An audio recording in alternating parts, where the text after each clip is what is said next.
But what makes someone consubstantial with someone else is not whether or not they have the set of properties, but whether they have the nature, which is the principle for that set of properties. If they lose the that nature, they lose the set. That nature is retained within that set of natural qualities. So I can give an example. So the nature is retained. The nature still exists. It exists in the set of natural characteristics. Right. So the action of birth from the mother itself is not the same as the action of birth from the father. We know that. It's not the same, but the one subject possesses both relations. That's fine, but then there's different births going on outside of the mind.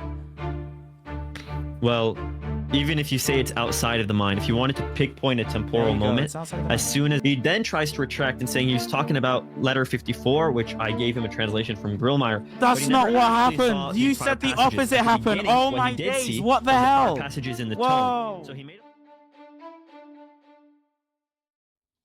So, again, my first question is going to be: does the language that we use concerning triadology map onto the language that we use Christology, Christologically speaking? The language can be the same, but the things being picked out will never be the same, because one is the divine essence. It's completely incomprehensible. The union is in some sense comprehensible. So the terms can be the same, but the things being picked out will never be the same. Okay.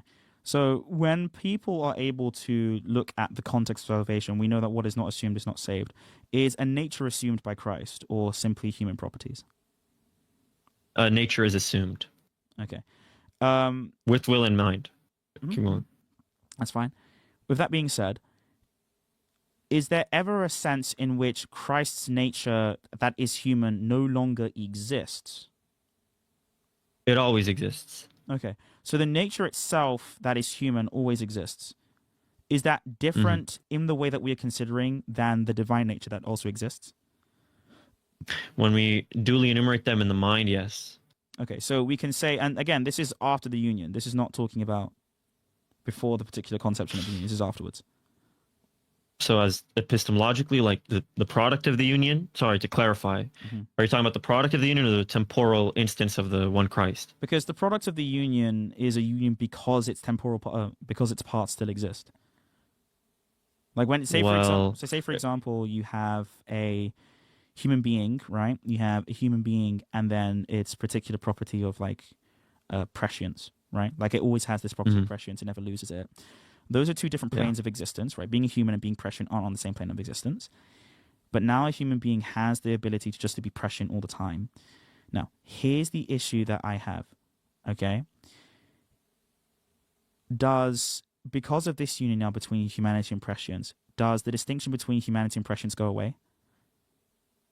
And define prescience? Prescience is the ability to know and see all things at any given time whatsoever. Okay. And are you applying that to the flesh of Christ? I'm applying this to any human being. So let's say a human being on this plane of existence, which is a physical plane of existence as well as spiritual plane, for some reason has this particular divine quality of prescience, right? God could do that if he wanted to. If this human... 30. Thank you. Yeah. If this human being has that, does the ability of prescience go away simply because those two things are combined? Can I clarify, are you just referring to always having some type of conception of something? Not just having the conception of something, but that the property actually exists. Well, I mean, it exists immanently and it will always have it. Right. So this ability of prescience also exists even after it's combined with the human being that we're talking about. I mean, I would say the bounds and potencies belong to the human. It's not just given by acquisition temporally. Man was created with that. But prescience itself, in this particular analogy, will always have it now.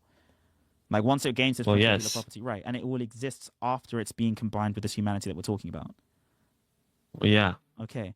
But so, I don't see it as a combination, by the way. I see it as something that's that's fine. But the problem is, go ahead.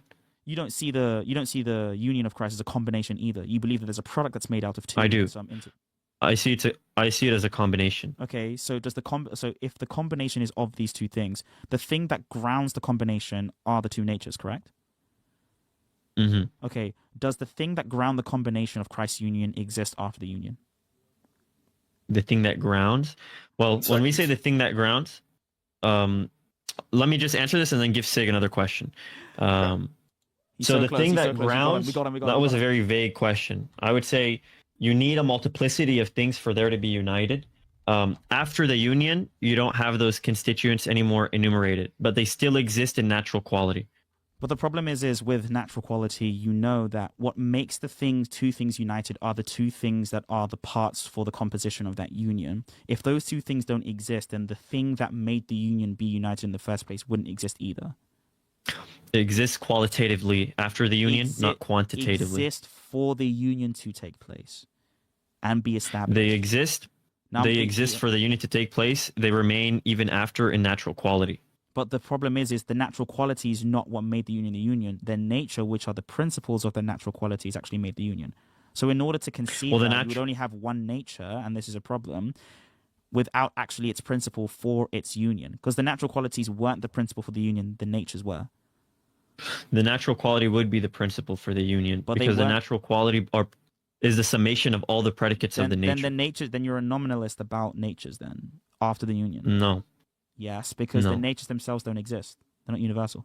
They do, just not enumerated. Okay, so they actually exist. So there's two natures after the union. You just don't count two natures after the union. Well, there's not two natures because you just counted it itself. No. You say that there are, you just don't count. The same way that I can say that there are three things that we can call God. Yeah, so there are qualitatively two natures after the union. Can we agree with that? Well, you just said qualitatively and then employed quantitatively. Okay, so again, qualitatively, right? Qualitatively leads to do with the kind. But if Christ is not the same kind of human nature as humans, given the fact that he doesn't actually have a nature that human beings have, he just has the natural properties they have, then he wouldn't be consubstantial with them. He would be, because the natural qualities are the foundation within the one substrate that possesses them. But what makes the one substrate is a God-man substrate. But what makes someone consubstantial with someone else is not whether or not they have the set of properties, but whether they have the nature, which is the principle for that set of properties. If they lose the principle, then they lose the set. That nature is retained within that set of natural qualities. So I can give an example. So the nature is retained. The nature still exists. It exists in the set of natural characteristics. Right, so then, and I can explain this if you let me give an example. But just one second, because it's still my time. So then the nature, you're just reducing it to the set of natural qualities. That's what you're doing. It's not a reduction, but basically the misunderstanding here between the properties of the natural qualities and then the natural qualities themselves. There's no difference. The misunderstanding here is that you don't understand the relation between accidents and substance. So the substance possesses the accidents, but the accidents are never reducible to that substance. Okay. When we say that the two natures unite, that's the foundation for the union. All right, here's the but after the union, right. Okay, go ahead. Okay, so you affirm two nativities, correct? That he's born of God and born of man. Yeah, are there two nativities? The one substance has those two relations. Okay. If you take nativity as a relation, the one substance has I take nativity as the action of proceeding from someone. The same way that Christ proceeded from the mother of God is the same way that he proceeded from the Father. If you just take like the proceeding as a relation, like there's a procedure and the preceded. If you take it as a relation, I think the one nature has those two relations. Well, I can explain how I'm using it. That's fine. I don't want see to if use it aligns with yours. I don't need to use the term. I'm asking you whether or not I need to use the term so you understand. I don't think you do. I don't think the language of relation needs to be employed, given the fact that that seems to be a scholastic input, and we're not scholastic. Well, it's not even scholastic. Relations have existed prior to scholasticism. But anyways, the reason I say that, the reason I say that is because nativity will refer to coming forth from something, like you said. It requires another. It's actually foundational within that other. So because of that, it needs two things that are formally constituted. It would be a relation. Okay, so again, that thing that's formally if that's what you mean by relation, you're saying that this thing comes from this thing, but you're trying to reduce it to a particular principle. But I'm not reducing it to a principle. I'm actually reducing it to a particular action that's instantiated. So again, well, that action is related between two. Again, are there two births that go on with the person of Christ? So he's born from the Father and he's born from the mother of God. You can say he's born from the Father and born from the mother. Okay, is the thing that grounds the thing that was born, right? The thing that grounds the birth of the mother, is that the same thing as the thing that grounds the birth from the Father? If you view one thing and another thing, then you're doing it en theoria and they're not the same. But again, outside of the mind, there was a birth of the mother, different from the birth of the Father. Well, the birth of the mother was instantaneous with the becoming of one with the Word. That's true, but the birth of the Father is not the same as the birth from the mother. Even but temporally, then it would have just been the Word. Okay, so again, temporally, we are talking about the birth from the mother. The thing that was the birth from the mother, the action of birth from the mother itself is not the same as the action of birth from the father. We know that. It's not the same, but the one subject possesses both relations. That's fine, but then there's different births going on outside of the mind. Well, even if you say it's outside of the mind, if you wanted to pinpoint a temporal moment, as soon as the flesh was concretized, it was made numerically one. So there was never a res which maintained that relata outside of union with the word. Again, this is a scholasticum, Paul. You don't need to use that. And I haven't. Okay, I'll say it in English. Mm-hmm. There was never a thing that has that relation that was not the word temporally. Okay. That's true. But the problem that you have with there not being a thing that had that particular relation that isn't the word is the fact that there are still two things that we can actually count there. And I'm not using theoria. I disagree. Okay, but you're not contemplating that because theoria is the usage of the nous. You are. The eye of the soul. No. The eye of the soul, correct? You are. Okay. I can explain. No. Am I using the eye of the soul to see? Okay, for example, let's say... not even Nicodemus. Let's say the Pharisees. The Pharisees acknowledged that Jesus Christ was the son of a carpenter and that he could see his mother and his brothers, right? So that means that they acknowledged the fact that he was born from a human being. That he was born from another human being, correct? Repeat that again? That means that they acknowledged that Christ was born from a human being. Yeah, they acknowledge that. Okay. Are they acknowledging that he was born from God? They're acknowledging he's born from God in one sense, born from the Virgin in another. In what way? But that one was born from both. In what way can a nous darkened person acknowledge that Christ is born from God in a sense? Well, that would just go into whether or not the Trinity can be known by natural reason. I can actually give you an argument for knowing begetting by natural reason, if you want me to, but that's completely unrelated. Specifically that the Son is begotten from the Father. That in some sense, they knew you can know that because the Son was born from Mary, he was born from God. Well, because he's born from Mary is one relation, being born from God is another relation. How do they know the other relation? Either because of the scriptures or because what happened with Peter was flesh and blood didn't reveal it, but the Father did. I didn't talk about Peter. I talked about the Pharisees. I did. I know you did. And I'm granting that Peter knew both nativities. But how do the Pharisees know both nativities? Do the Pharisees ever exhibit that they know the Son is begotten? Let's say Nicodemus. When Nicodemus talks with Christ... I didn't refer to Nicodemus. I only refer to the Pharisees that said that Jesus Christ just Pharisees was in general? from the Son. No, specifically the Pharisees in the citation that I cited in Scripture. Okay, so when they know that he's the carpenter's son, how did they know that? Because they knew that he was the son of his mother. Yes. Okay, so did they know that he was born from God? The same person that was born from the mother was born from God? Did they know that? They didn't know that. They did not know that. So, since they did not know that, there is one nativity without theoria that is being known, and another nativity that isn't being known. But they still are viewing the one incarnate nature of the Word. They're just ignorant about another relation he has. Is that true? Well, they're aware of one nativity or one relation. I'm even granting that. But that means that means that you are able to distinguish one from another. Meaning you can distinguish one even from non-existence, because they don't even think that it exists, without using theoria. You can distinguish a birth from Christ that in no way is the birth of God the Word from the Father without theoria. I didn't tell you the two relations need theoria. I'm telling you two things that have those relations need theoria. You said knowing those two things requires theoria, but I've just shown you an example. Yes. Exactly. But they know this one thing without theoria. You don't know how I'm using thing. I'm using thing as the thing which possesses that relation. I'm using the particular The action. relations themselves are loosely called, if I called them things, I would just have been incorrect. I was trying to make it easy for you. Completely fine. But it's one substrate that possesses both of those relations. Those relations are not divided to two substances. They didn't say about whether they're divided into two substances. My point is the things that we attribute to Christ, like the natural properties, you said you can only distinguish between natural properties in the mind alone, in theoria alone. No. Natural properties are distinguished in the substances having those sets of properties respectively is entheoria.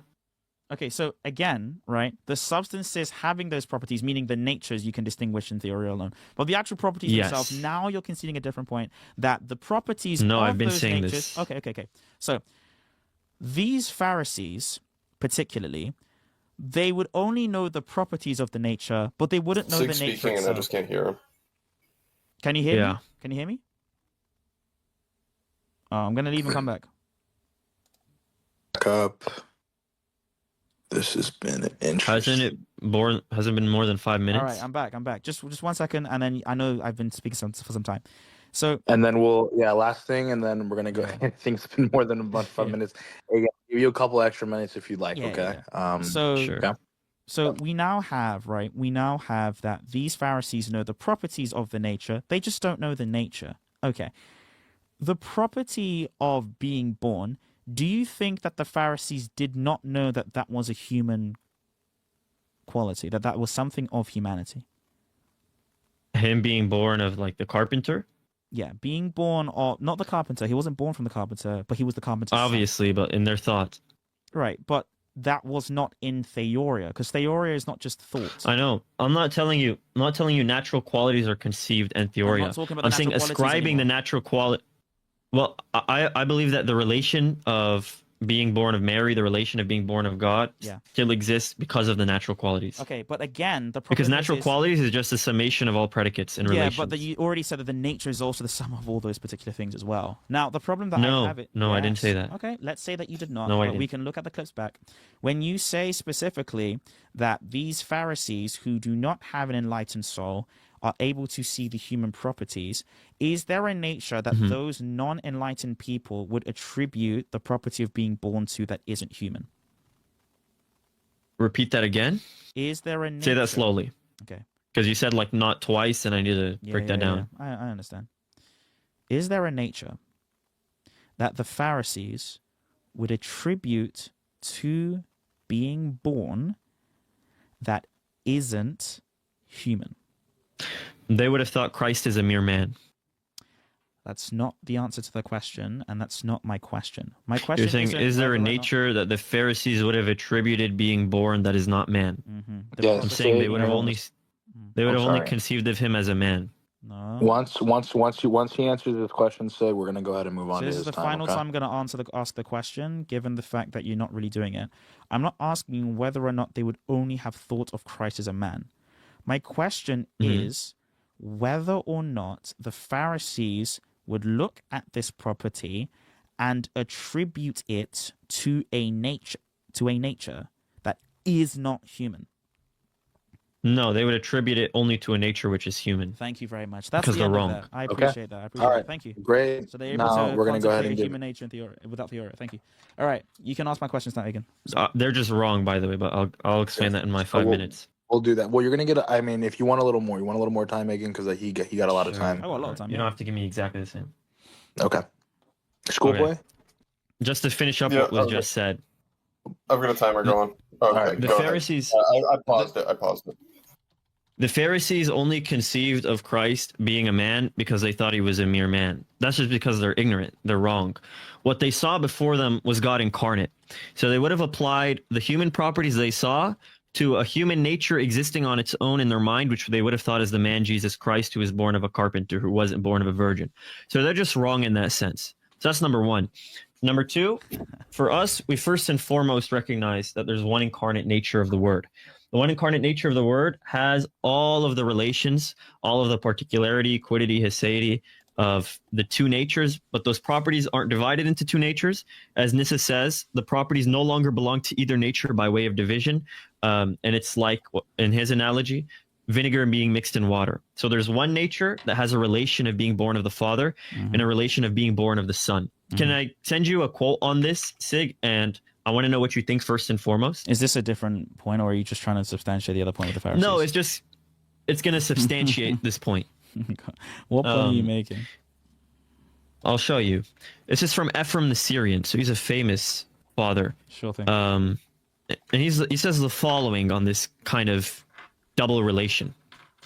He says right here, in hymn 4, that above showed his nature to be from the majesty, so that's one relation. And that below also showed his nature to be from mankind. Oh, great marvel that his godhead and his manhood each was preached by them. So the way I would read this... both of the natures, right? It would be one nature. He says also that nature. Well, so it says... The way I would read this... So he also said... Let me just say this point so people know what I mean. The way that we would read this quote is that there's one nature. It has a relation to God the Father. It has a relation to Mary. Those are two different relations. you don't need entheoria to process that they're different relations. What you need entheoria for is to ascribe one of those relations to one of those natures and another of that relation to another nature. So now, SIIIG, with this in mind, do you think that natural qualities persist in the Miaphysite formula? They persist. I think Yes. you claim. I think you claim. I don't really know what you. I was gonna say yeah, but I don't really know what you mean by persist. It means they exist whether or not the mind conceives of them. They're just there in reality. They persist in the one incarnate. Okay, so you nature of the do know world. what we mean by in reality, then. Well, Okay. yeah. Well, you have a multivariant usage of reality. So what usage are you using for reality when you say that? Here I'm just saying the product of the union, the one Christ that we conceive of. So they exist in the product of the union? Yeah. Would you agree that for Miaphysites, they have natural qualities of divinity and of humanity in reality? I think that's what they try to say, but I don't think that really much cashes out. You're just saying, do Miaphysites say X, Okay. Y, and Z? But the problem is, Yes, you good. need to show where the term relation is being used here. You actually have the quote here. Relation isn't used there. That's your reading, like you admitted here. I know, I'm just saying from. The from here is a relation. Because to be from something implies there's another thing. It needs two formally constituted things. Not necessarily, no. But I wanna just further on get past this point. Miaphysites, you in some said, sense, like, I'm sure, from in the reality, school, they doesn't mean try to speak to say there's two sets of natural qualities. Okay, Okay. do Miaphysites believe that in reality there's two natures? Well, again, I don't think Miaphysites believe that in reality that there are two natures because they don't really understand But- what the definition of nature even means under Miaphysite Christology. Okay, so if they don't affirm two natures, but they affirm that what do you one mean- what nature does has nature all the mean? properties, I just want a qualification question. What does nature mean? an individual reality here. So, individual reality? Yes, so moving on with that. So what do you mean by Because individual? Miaphysites, well, by individual, I mean something which can be distinguished from another of the same class. Okay, um, and you distinguish by way of identity, by way of Between what and what? how do you distinguish an individual from another individual? Because you said it can be distinguished. How do you distinguish? For example, if I have a man and another man, you can distinguish them by the fact that they do not have all the same properties. You can do by identity. I don't care. Okay, but like again, if we did it, But by let me identity ask with the question. natures- This is my turn. Wait, This is my I turn. understand, but just like a qualification, because I understand how you're using it, and I didn't really want to straw man. Well, you, so- this qualification has nothing to do said- with my line of questioning I'm but your giving. but your line I'm of saying, do questioning Miaphysites is- reject two natures? Yeah, but the problem is you're trying to explicate to Okay. me what you mean by. So if nature, Miaphysites, I don't if really know what that Miaphysites means. reject two natures, Mhm. if Miaphysites reject two natures, Yeah. they say that the one nature has all the sets of properties. Mhm. Would you agree, given that the nativities that you're using are relations, that it doesn't actually necessitate two natures for the Miaphysites? Again, I don't know what you mean by nature, but you mean like some individual reality. And then when I asked what you mean by individual, you mean something that's distinguished from something else. And then I asked, what do you mean? How do you distinguish something? Because distinguishing is a particular method. You It's use. irrelevant. It's irrelevant I don't here. think it's irrelevant because your predication of what nature means relies on how you distinguish things. Dude, again, I'm the one supposed to be, Completely this is fine. my time. I Completely didn't fine. do that when you were talking. I'm just saying it depends on what you mean. I'm not trying to be an arsehole. I'm just saying. It really doesn't, but okay. I think it With really this in does, mind, right? Given that what you call nativities are actually relations, Yeah. would you concede that given the Miaphysite system of distinction and natural quality, it wouldn't necessitate two subjects of predication, i.e. natures? Oh, subjects of predication. Now, I don't think. Yes, things that can be predicated things. Okay, so things that can be predicated things. So, are you saying that like, can we predicate humanity of like the birth of the son from the father then? Since it's Again, that's not my saying- question. No, because you said that these are two different sets of predication, but you actually are able to. Sets of predication belong to one subject of predication. Okay, and by subject of predication, you just mean you attribute this to this thing. Yes. Okay, can you attribute? So you would attribute two relations, one to a father, one to a mother, to one nature. Yeah. So could you attribute, for example, being born from the father as something that is human? No, you would attribute it as something that belongs to Emmanuel. Okay. Could you attribute that as something that belongs to the divinity?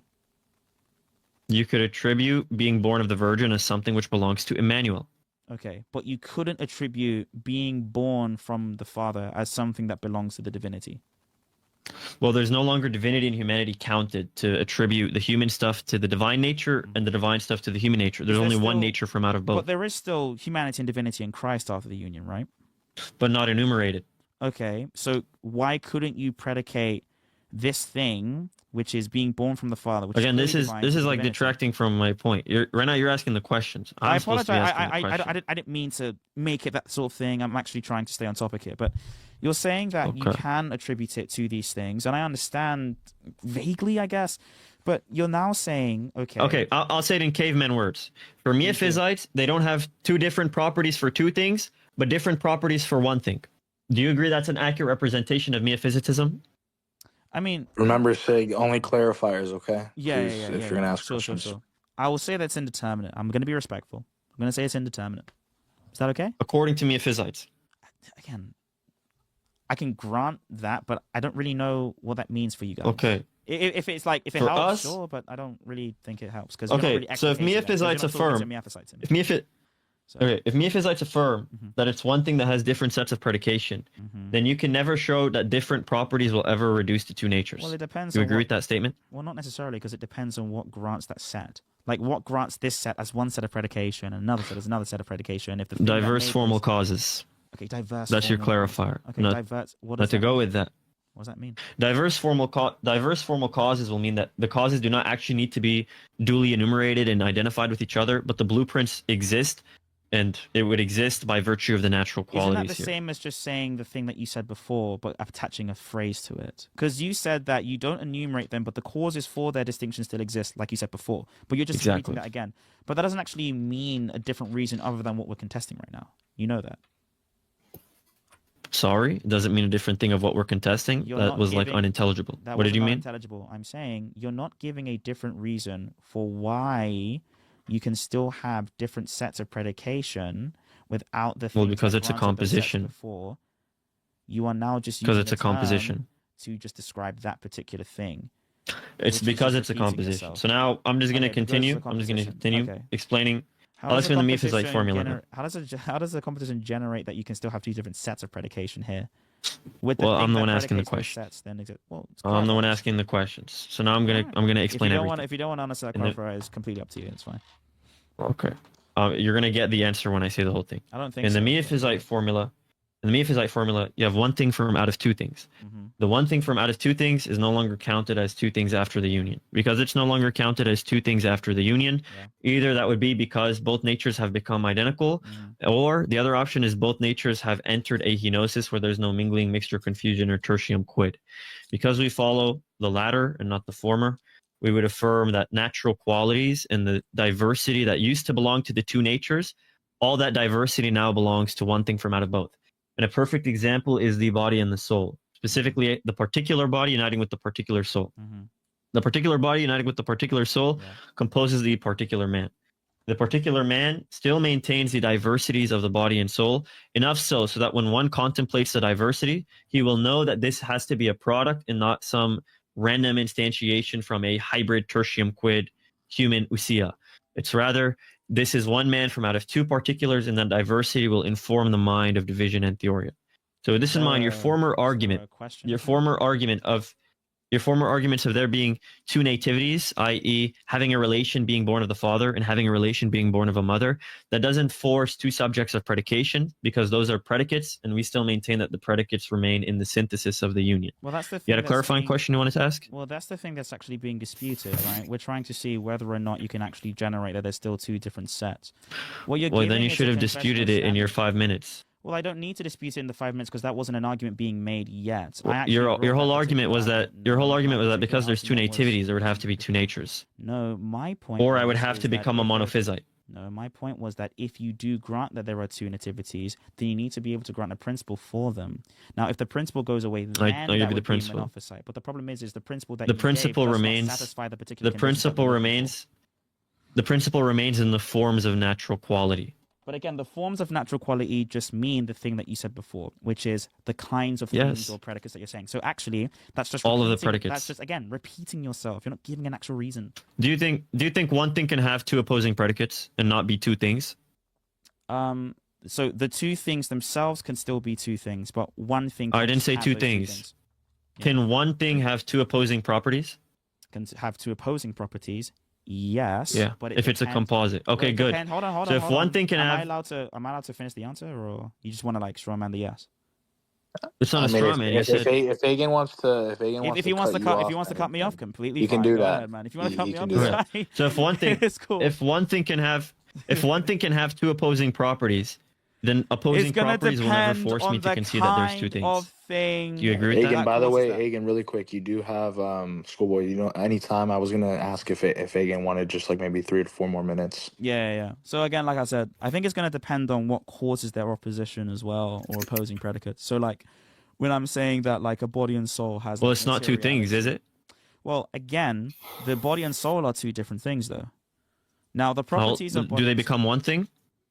They constitute 4 more minutes, okay, Agen? They I'm gonna can give you 4 constitute minutes. one person, but they don't stop being different things even after that constitution. Then why do the consensus of the Father say it's two hypostases making one hypostasis and two natures making one nature? We're not talking about necessarily the consensus right now. What we're talking about right now, I am. Not necessarily. Everything I said is from the Fathers. You specifically rendered a particular philosophical point, and I want to attack the philosophical point, and then we can go to the patristics, because that's what you're trying to say. Okay, but you don't attack. So, I asked the questions. I asked you a fine. question. Can one thing have two opposing properties? Philosophical property. Hold on. Instead of addressing it's my turn to talk. Hold on, Sig. Wait. All right. I was being very polite. If you agree that one thing can have two opposing properties and it doesn't have to regress into two things, and then you're arguing, well, actually, it needs the foundation of those two things, then it can't be the case because something is either one thing or two things. However, if you wanted to argue it's one thing in one sense, two things in another, that just violates the patristic consensus because they believe that man is one from two and is no longer two. But again, that's Cyril says that he's no longer two in the second letter to Sexensis. I know the second letter to Sexensis, but I also know the letters that he actually had in his correspondence with John of Antioch. But we're not arguing patristic for patristic. Okay, and in his writing to John of Antioch, Nestorius thought it was monophysite, and even in letter 44.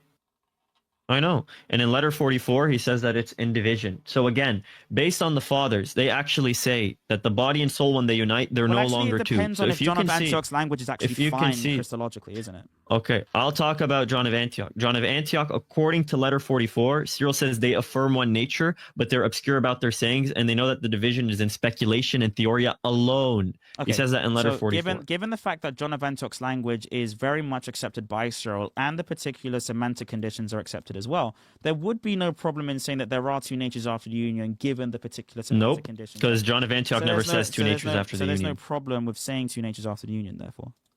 No, there is.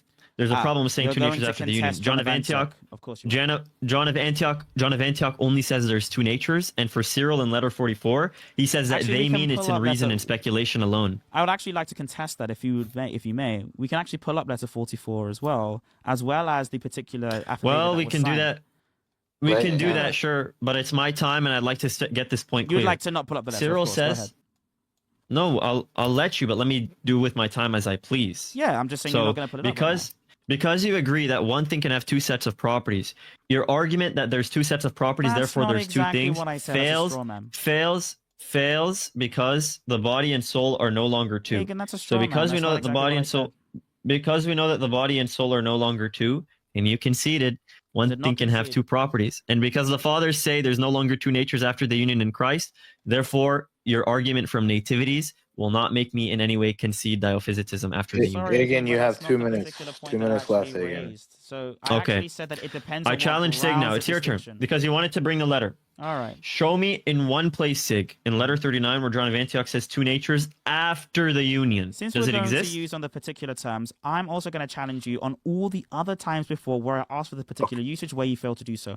With Bingo. John of Antioch, are you sure you want me to do that? You want me to go into the Fathers? Hold on. You want me to go into the Fathers? I want you to specifically It'll be your nightmare. show whether or not, when we looked at Leo, when he said he but he in whoa, mods. When it comes to, now you're into the mods. That's fine. Yo, guys, I just pause the times. Everyone, guys.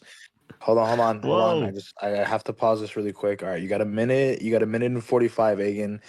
SIIG, you can get into this right after all of this, okay? All the contentions, everything you want to go to, that's fine. Let Agen finish, okay? What he wants to do, and if he wants to pull up something, then pull something up.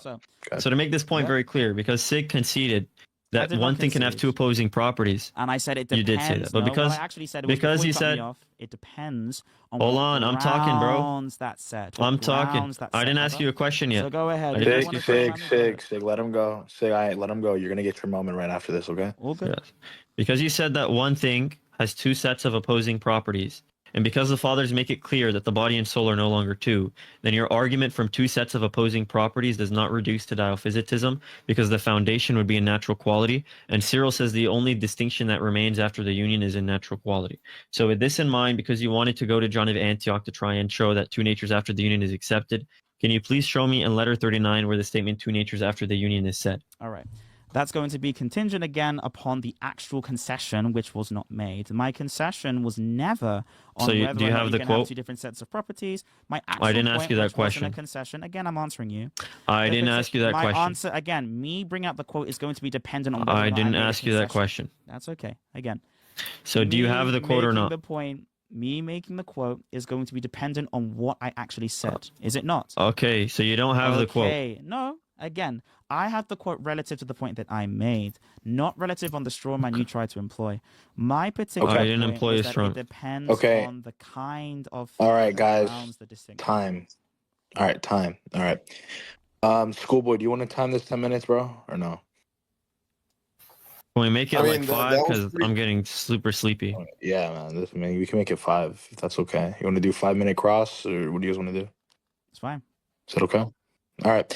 I'm gonna go ahead. Listen, guys. During this cross, please, just answer as concisely as you can, and please let's not do what we did this time. All right. No making points. Answer questions. You can be interrupted. All right. You can ask. So who's gonna ask the questions? It's gonna be Sig. Sig will have 5, and then you'll end off on 5. All right, Agen, is that okay? This is just gonna do what we just did. Why not just end with conclusions? You want to end conclusions? Yeah, fine. Agen, you can go first, and then I'll go after. Okay. Well, I just went. It's only fair you should go. No, it's fine. I think you should go since you want to continue speaking. Go ahead, Agen. No, you want the last word, but you went. I went. It's only you should go now. The last word. All right, how about this, guys? Rock, paper, scissors. Yeah. Okay. Yeah, go ahead. Okay. How are we gonna do rock, paper, scissors? You're gonna DM me right now your answer. Go. DM okay. Me. Okay. No. Agen, pick a number 1 to 10. And damn it to you, or just say it now. Whoever. Okay. 3. Nope. Sig. What? 7. All right. Sig was closer. It was 6. All right. Go ahead, Agen. Okay. Based on what we spoke about, he tried to make the argument in this last. Or should I? Sorry, pause. Should we talk about everything we said in the past 3 hours, or what we said in the past 10 minutes? He's been everything that you guys, whatever you want to conclude, man. This is your conclusion to this whole entire dialogue with Sig. All right. So whatever you want to put in there is fine. Go ahead. He's absolutely done the defender there. Okay. Well, first of all, thank you, Sig, for coming. We had a lot of discussions. We first started speaking about me citing the fathers, and you wanted to argue that I was being disingenuous. But then we started talking a little bit about metaphysics, and this is when it started to get interesting. First, you tried to argue either I collapse into monophysitism, or I actually have to affirm the existence of two essences, and then via some sort of counting method affirm two essences. But I proved this is not the case because of homogeneous hypostases and heterogeneous hypostases, and then it devolved into a language debate. But to define that once again, homogeneous hypostases are those which are instantiated immediately from some type of universal. Heterogeneous hypostases, their genesis comes from a product of a union of two hypostases. So one, it's priorly made from an essence instantiating. The other is priorly made from two hypostases combining. With this in mind, you can speak and count ousia for homogeneous hypostases. But once you have a heterogeneous hypostasis, you cannot speak of Christ being into ousia, Christ having two ousia, Christ being two ousia after the union, because it'll say something we don't want to say about Christ if you understand the genus-species subdivision relation and how that applies to universals. What we can say is that Christ has a human ousia. We can say that Christ has a divine ousia because we're pointing to the essential relation which the particular has, because he still possesses two sets of natural qualities, and because of that will possess all that belongs to those natures, however in negation to counting them. We also have clear patristic testimony by the co-presider of the Council of says telling you not to count essences. We have Saint Theodosius of Ancyra in his exposition on the Creed saying not to speak of two or diverse essences in Christ, because doing so would make Christ no longer one Lord. And he's trying to argue based off the speaking of the Council of Nicaea. They only spoke of him having a human ousia, but they never said Christ is two ousia, because that's never, ever found anywhere in the Fathers. With this in mind, after me and SIIG had that discussion, we talked a little bit about what is the foundation for Christ retaining consubstantiality, making my mic louder which I said is the natural quality which remains from the combination of two particulars. And then it evolved into SIIG basically admitting that God the Word has all the human properties intrinsically. Yeah, let me see if that... He conceded this very clearly and very loudly. And when he conceded that point, I tried to press him on the fact that God gained something which he didn't have before, which he also agreed on recording. He might say he didn't say this. No, bro, it just has 2 sets, but actually set if anyone wants it, I mean, you don't believe me, I can probably send it over. After that, however, SIIG wanted to kind of retract, say, you don't know how to define change. SIIG did that all throughout the debate. He kept asking me to define, especially after I've defined. He would ask me to define the definitions I gave themselves. Should I eat food early this morning? Yes. Is flux to change, and this property belongs to the Word. But then he wanted to say that is actually the nature, not to the person. To which I made a counter rebuttal that the person does things, not the natures, and he conceded this. With this in mind, it's not what happened. Whoa! To another point would have to be properly and intrinsically predicated to the person, and the conclusion necessarily follows from the premises that SIIG would have conceded that God the Word intrinsically changes via a spatial change by possessing the constitutive idioms that are both hypostatic and essential. He's doing it again. He's jargonizing. This is insane. Which is what you have when you affirm anhypostatization in the Chalcedonian model. After this, we started talking about the Nestorianism in the Tome of Leo. And you have SIIG basically agreeing at first that there is 2 he's in the Tome of Leo in letter 28. He said that one refers to the person, the other refers to the nature. Guys, and then he tried to argue that he could support this by the prior passages. He then tries to retract and saying he was talking about letter 54, which I gave him a translation from Grillmeyer. That's not what happened. You said the opposite happened. Oh my days, what the hell? Passages in the Tome. So he made a blunder, then retracted. Well, actually, the Tome doesn't have 2 he's because said doesn't constitute those 2 he's. No, that's what I said the entire time. In the sermon which I gave, sermon 54, and then tried to argue one refers to person, one refers to nature, to which I showed the anathemas of St. Cyril, showing that the worst thing you can say, which results from saying that God works in a man and wrought glory around him, is that there is a he other than he. If this is the case, then Leo necessarily follows under the anathema of Cyril. He can try to argue that Cyril is arguing against 2 persons, and he would appeal to the tome itself. Bro, he's the 12 anathemas someone themselves. clip this to show him Cyril lying. Only ever thinks that 2 persons is a result of speaking of 2 hypostases, which Nestorius affirms. And even Cyril affirms 2 hypostases in the 12 anathemas, and Marius Mercator's translation will have it as no. We have all this recorded, Leo. So the context of the 12 anathemas is referring to a natural union, tells you not to divide the hypostases, which are individual substances, and then that surrounding context would show that the anathema that is wrought against Nestorius is a condemnation of 2 individual substances, both known as he. After this, I'm going to review my own debate. This is going to be insane. 2 nativities, which I define as relations, and then he tried to say this would result in 2 things in Christ, to which I showed one thing can have 2 opposing things and is no longer counted as 2 after the union, and the foundation exists still in natural qualities. Therefore, Christ is 1. Nothing can ever be shown to make him 2. All he can do is try to argue against the things which I already explained, and all he can do is try and retract and say, well, I misspoke, or you're trying to catch me. And time. All right. Thank you, Agen. SIIG, are you ready? Yeah, I'm fine. All right. Whenever you're ready. Okay, glory to Jesus Christ, everybody. What we've seen here is an absolute masterclass on what basically goes on with most Oriental Orthodox discussions. When we talk particularly about the natures of Christ and the person of Christ, the most important thing is making sure that we're not speaking past each other when we're talking about the things that we're talking about. On TikTok, we talked about the fact that in his video, his most famous video, or one of his most famous videos, Agen directly put the idea that he is going to show that the fathers of the church taught Miaphysitism, or his particular instantiation of the doctrine. With that being said, he not only quoted people that were seen as heretics, but people whose existence as saints are dubious in the Orthodox Church. People actually who don't even exist in any martyrology whatsoever. Yet he still cited them to make a particular point. He quoted forgery after forgery without demonstrating the particular ideals for those forgeries, other than the fact that other people did not include them in certain renditions of their particular translations. So not only did he under the scholarly sense, quote, forgeries, but he also misled his particular followers when making particular videos showing that the church fathers taught this. Not only did he quote people that didn't exist, he even quoted people that weren't authorities for the church whatsoever, going from poets to condemned theologians themselves.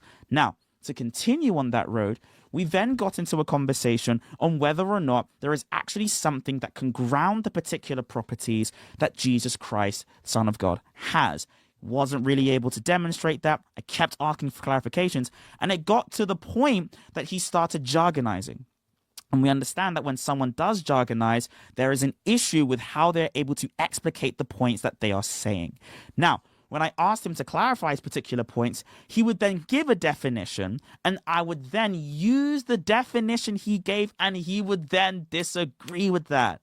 Now, after disagreeing with the particular definition, he got a little bit frustrated, but we tried to calm things down. There was a bunch of pushback, and I tried my best to keep things on topic by trying to hound the points home. However, there was then a mention on the notion of change because I used very selectively the word intrinsic. That the person of the word intrinsically has the human nature, which means that it is proper to the usage and identity of the particular person of the word insofar as the way that he relates back to that humanity that he has. Now, Agen, instead of employing the definition and usage that I gave and the scheme that I provided, he tried to import a particular definition from some other imported system that in no way actually has relation to the Oriental Orthodox Church, but rather he chooses to use the phrase whenever he wants. After Steelman, he tried to not actually address the fact that I was critiquing the Steelmans of his arguments. I then was able to critique him philosophically even after this and demonstrate the fact that change in no way is actually attributed to God the Word, because he isn't even able to give a proper account of change outside of a Google definition. That being said, we then tried to look at whether the tome of Leo was an Nestorian tome. After 15 minutes of him trying to lambast me on this particular point, he then tried to show Nestorianism in Leo's tome and failed miserably. He tried to show three particular texts. One was from the tome, one was actually Grillmeyer's version of a letter that Leo wrote, and the other one was a citation of one of the 12 anathemas that he selectively chose in translation from Reverend Pusey, who was a Protestant and thus have no particular authentication on the way in which you translate texts. Even in our tradition, we understand that you should only use translations that have been approved by the church, or even in discussions that we actually have a cursory knowledge of the particular language. Now, that being said, he tried to move away from philosophy and tried to only stick to his idea of the fathers. But when critiquing the particular idea of the fathers, he again was unable to demonstrate what he was actually talking about. And this all comes to a head when we actually talk about what went on with John of Antioch's conference. He did cite Cyril of Alexandria, but then we cited John of Antioch, who Cyril specifically says when he's talking about the two natures after the union, and with no reference to theoria in this particular passage, he specifically says that what John of Antioch says is great. And then I asked him whether or not the nativities themselves, the nativity of God the Word as a baby, could be known by people that didn't have an enlightened nous, which would mean that they're able to distinguish that from what it would mean to be a divine birth, which Jews were already contemplating with at the time and wrestling with, see the Zohar for more. They were able to, according to Agen, which means without theoria, there were people that were able to distinguish between the humanity of Christ and what it means to have the divinity of God. That is something that cannot be held. But then he said, well, the Pharisees were just wrong. That is the crux of his argument. These guys, they're wrong. But ultimately, it demonstrates that even via the wrongness of these particular points, we can demonstrate that without theoria, without your nous being enlightened, without the light of the eye of your soul being enlightened, you can actually distinguish between two things in reality that's still under one particular subject. And thank you. Time. Yep. All right, gentlemen. Thank you to both of you. It's a pleasure. Thank you for having me. Thank you for having me.